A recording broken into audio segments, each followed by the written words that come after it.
Com a redução na oferta de laranja, devido a problemas climáticos e a crise enfrentada pelo setor, a disputa pela fruta fica mais intensa e resulta em preços mais elevados. De acordo com o CPEA-Exalc, no mercado paulista, o valor pago ao produtor pela caixa de 40 quilos da laranja posta na indústria chegou a R$ 20,78 em Araraquara no último dia 11. Na mesma data, esse preço foi de R$ 22,00 em Catanduva e de R$ 21,00 em Bebedouro. O cenário de valorização também chega aos frutos de mesa e pode melhorar, como explica Emílio Fávero, diretor da Alfa Citrus e presidente da Associação Brasileira de Citros de Mesa. Esse ano, em particular, nós estamos vivendo uma situação onde nós temos uma oferta menor de laranja. Então o campo ele está bem pressionado em termos de procura e automaticamente o preço tem subido. A própria indústria está pagando valores bem mais altos do que ela pagou na média desses últimos anos. Nós estamos falando em frutas aí que a indústria está pagando a R$ 25,00 uma caixa peso posta à indústria. Do ano passado para trás nós tivemos laranja de 15, 18 até 3, 4 reais. Né? Então ela está pagando muito mais. Isso é reflexo da pouca fruta, da produção baixa que nós temos esse ano. A fruta de mesa ela também sente isso. Né? E a concorrência por essa fruta no campo hoje ela está muito grande. Então o produtor hoje ele está cobrando, ele está inflacionando, ele está inflando esse preço, ele está tentando aproveitar esse momento de baixa oferta para melhorar o seu preço. Isso não significa que o cara está ganhando muito dinheiro, porque se ele tem uma produção muito pequena, mesmo que ele tenha uma remuneração alta, ele não consegue fazer um caixa de repente. Mas é a realidade de campo. Então nós temos uma baixa oferta.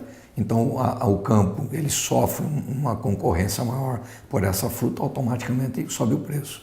Como nós estamos entrando na primavera e caminhando para o verão, a tendência com o calor é aquecer a procura pela laranja.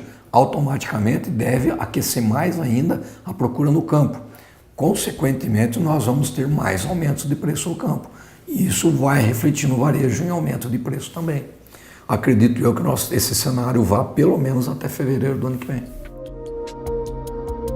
A Alfa Citrus conta com 800 mil pés de laranja em uma área de 1.600 hectares. São 6 propriedades na região de Botucatu, uma em Mojimirim e outra em Engenheiro Coelho, cidade onde também está a unidade de beneficiamento, um moderno packing house que se tornou referência no país por conta de sua infraestrutura e produtividade. Todos os meses saem dessa unidade entre 4 e 5 mil toneladas de frutas cítricas. Para chegar a esse patamar, foi preciso muito investimento e profissionalização. Nossa empresa é de uma família que trabalha mais de 40 anos com laranja. Meu pai já foi mercadista no Ceasa até 76. Depois disso ele saiu do Ceasa. Então sempre teve essa ligação com o mercado. Em 95, quando nós retomamos a atividade de mercado, foi num momento de crise, também da citricultura, onde naquele momento nós tínhamos uma produção e não tínhamos para quem vender a laranja. A indústria naquele ano não estava querendo comprar. Uma situação muito parecida com o que nós vivemos há poucos anos atrás, onde muita gente ficou sem ter a sua produção colhida. Né? Então, nesse momento, meu irmão nos chamou, eu trabalhava na atividade privada, vim compor a empresa e passamos compramos um ponto na Sergesp e passamos a trabalhar nessa venda direta. Né?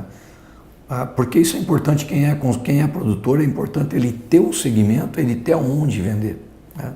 Então, se você tem a possibilidade de trabalhar num atacado, isso é muito interessante, muito importante. Não que seja a única opção, mas é importante.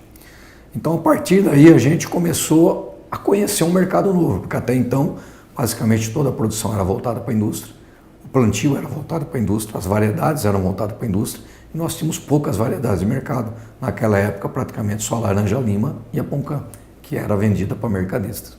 Né? Então, quando você vai para o mercado, você começa a entender o que o mercado quer.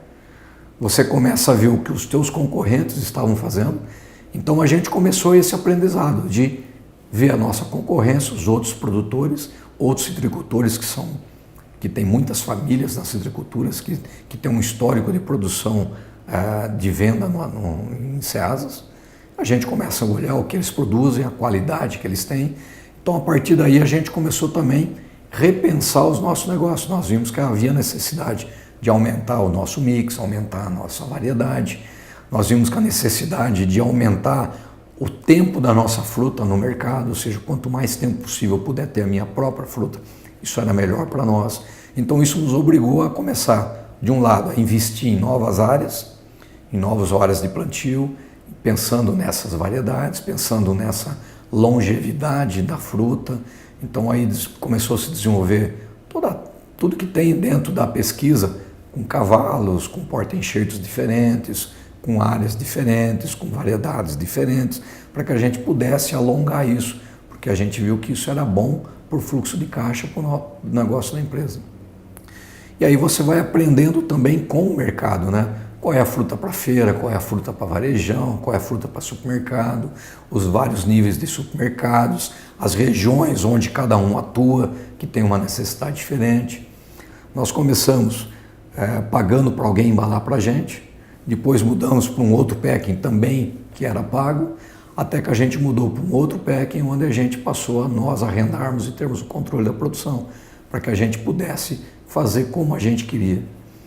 Então, e aí você vai até dentro de uma capacidade, quer dizer, quando a gente chegou no limite de uma capacidade, nós vimos que, em função da produção que a gente tinha e da clientela que você já tinha, você poderia mudar de patamar. Foi onde a gente resolveu investir num packing próprio, com máquinas próprias, com máquinas de maior capacidade, máquinas que tratem a fruta com uma melhor qualidade, com mais cuidado e que aumentasse a nossa capacidade de produção. A tecnologia é importante para nos garantir produção, produtividade e garantir a qualidade e a informação. Tudo que a gente faz aqui, primeiro, também é visto um pouco do que acontece lá fora. Então, se nós pensarmos em tecnologia de equipamento, os equipamentos que nós temos aqui são equipamentos que existem lá fora.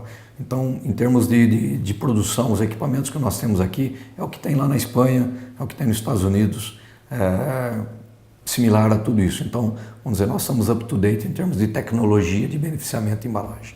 O que nós estamos investindo agora é na tecnologia da informação, dentro do packing house, né?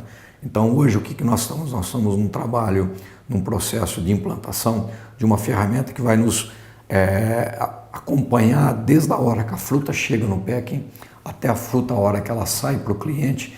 Ela vai acompanhar todo esse processo com informações de inspeção de qualidade de entrada, inspeção de qualidade de saída, monitoramento do processo ao longo do processo e todo o controle da produção nessa ferramenta, que vai estar online real time, ou seja, ela vai estar sempre atualizada, isso jogando numa base de dados que está na nuvem, que vai estar disponível para todos os envolvidos no processo.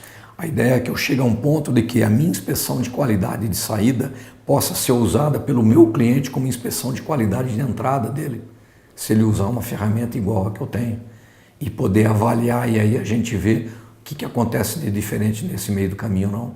Eu consigo dar transparência do meu processo todo de produção, eu vou conseguir monitorar melhor os meus índices de produtividade, de qualidade, de rendimento dentro do packing.